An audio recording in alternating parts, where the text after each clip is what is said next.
Hello বন্ধুরা, শ্রেণিকা শ্রেণীজার আবার নতুন আরেকটি ভিডিওতে জানাই তোমাদের সকলকে অনেক অনেক স্বাগত। আর আজকের ভিডিওটা একটু স্পেশাল, কারণ শ্রেণিকা শ্রেণীজা আজকে যাচ্ছে, প্রথমবার নয় দ্বিতীয়বার যাচ্ছে নাচের স্কুলে। প্রথম এই দুটো দিন না নিয়ে যাচ্ছে শুধুমাত্র ওরা দেখবে ওখানে যে ওরা পরিবেশটার সাথে অ্যাডজাস্ট করতে পারে কিনা বা ওদের নাচের প্রতি আগ্রহ আছে কিনা, সেই জন্যই। এখনও কিন্তু ওদের কোনো রকম কোনো অ্যাক্টিভিটির সাথে ওদেরকে যুক্ত করিনি, কোনো স্কুলেও যায় না, জাস্ট একটু মজার জন্য, আনন্দের জন্য, যে ওরা বাড়িতে বসে টুকটাক ওদের দিদিভাই শিখিয়ে দেয়, তাই কিন্তু নাচ করে। ওটা দেখেই কিন্তু নিয়ে যাওয়া হয়েছে ওদেরকে।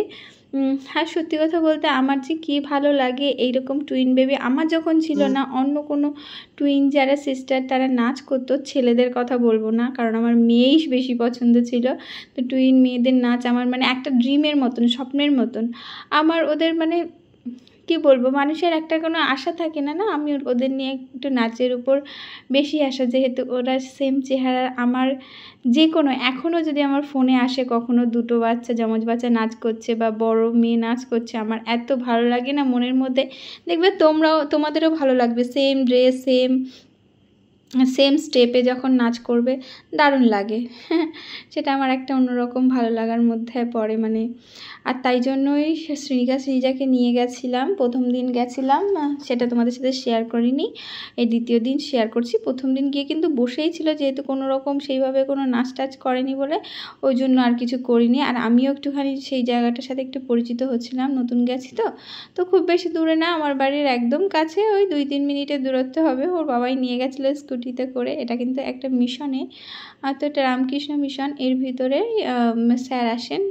আর সেখানেই ছোটো ছোটো বাচ্চারা, শ্রেণিকা শ্রেণীজার থেকে বড় একটু, ওরাই একটু ছোট, আর অনেক ছোটো ছোটো বাচ্চা আছে যারা কিনা শেখে ওখানে নাচ। আর ওখানে যাচ্ছি, দেখো জুতোটা একটু খুলে নিলাম বাইরে, আর ওই খালি পায়ে ভিতরে ঢুকে নাচ করতে হবে। আর ছোটো ছোটো পায়ে ঘুঙুর, আগের দিন না তোমরা একটা ভিডিও দেখেছিলে ঘুঙুর বাঁধা ছিল, ওই ঘুঙুরটা কিন্তু ওদের দিদিভাই ছিল। ওদের এখনও কোনো ঘুঙুর টুমুর কিনে দেওয়া হয়নি, ওরা এখন এতটাই ছোট যে ওরা কোনো ঘুঙুরের এখনও প্রয়োজন পড়েনি, স্টেপগুলো নতুন নতুন শেখাবে। তো স্যার দেখা যাক, আজকেই আগের দিন এসেছিলো, সেই দিন কোনো বাচ্চা আসেনি ওদের মতন, ছোট বাচ্চা, ওদের থেকে একটু বড় বাচ্চা আছে। তো যাই হোক, আসেনি বলে সেইভাবে আর করা হয়নি। আর আমরাও প্রথমে এসে একটু দেখছিলাম অন্যান্য বাচ্চার নাচ। আর এই দেখো স্যারের সাথে সাথে দুজনাকে দাঁড় করিয়ে দাঁড়িয়ে গেছে দুজনে। ওরা কিন্তু কথা শোনে, এটাই বিশেষ করে ভালো দিক। আর ছোটোটা না একটু দুষ্টু, দেখো ছোটোটা দৌড়ে বেড়াবে, এদিক ওদিক করে বেড়াবে, কিন্তু স্যারের সাথে নাচ করবে না। ও শুধু যেন দুষ্টুমিটাই বেশি মাথার মধ্যে খেলে।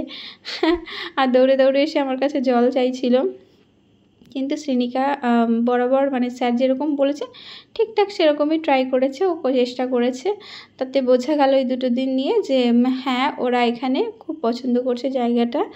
আর জায়গাটা নাচের জন্য যেমন তেমন, খেলার জন্য যে কী ওদের ভালো হয়েছে, দৌড়ে দৌড়ে খেলা করে। এখানে অনেকটা ফাঁকা জায়গা তো, আর খেলা করতে সুবিধা হয়। আর স্যার কিন্তু এখানে ভীষণ ভালো, ভীষণ ভালোভাবে যত্ন সহকারে শ্রেণিকা শ্রেণীজা বা অন্যান্য বাচ্চাদের শেখাচ্ছিল। আমার কিন্তু এটা দেখে খুব বেশি ভালো লেগেছে। আর তারপরে যার কাছে শিখবে, সে যদি হয় মনের মতো, তাহলে কিন্তু বাচ্চারা সেটাকে শিখতে চাইবে। আর এই স্যারের কোলের মধ্যে উঠে বসা, স্যারের কোলের মধ্যে উঠে নাচ করা, এইটা কিন্তু ওরা করেছে। আর এইটা দেখেই বুঝতে পেরেছি যে না, ওদের স্যারের প্রতি ভালোবাসা বা সম্মান আছে। হ্যাঁ, সেরকম কোনো ভয় নেই যে ভয় চোটে কান্না করবে বা কিছু, সেরকম কিছু নেই বলে ওই জন্য শ্রেণিকা শ্রেণীজাকে এখন থেকে কন্টিনিউ ভাবছি এখানে নিয়ে আসবো। তো তোমরা আশীর্বাদ করো যেন ওরা এইভাবে ভালোভাবে শিখতে পারে। আর খাবার কেনার কথা তো বলতেই হয় না, বেরোনোর আগে থেকেই বলে রাখি এটা খাবো ওটা খাবো। তো ছোটোটা চেয়েছিল চিপস, আর বড়োটাকে কিনে দেওয়া হয়েছে একটা কেকের প্যাকেট। আর এখন বাড়ি যাচ্ছে সন্ধ্যেবেলা, বাড়ি গিয়ে এখন দুজনে টুকটুক করে বসে বসে ওটা খাবে। এই দেখো আমার দুধ তো পুতুলটা, শুধু দুধ তুমি করে, শুধু দুধ তুমি করে। এই তুমি এত দুধ তুমি করো কেন গো, সবার কাছে বলে দেবো। এই দেখো কবিতা বলো। যেখানে যাও না ভাই, সব পাই, এত কত বড় কাছে যেও না করে।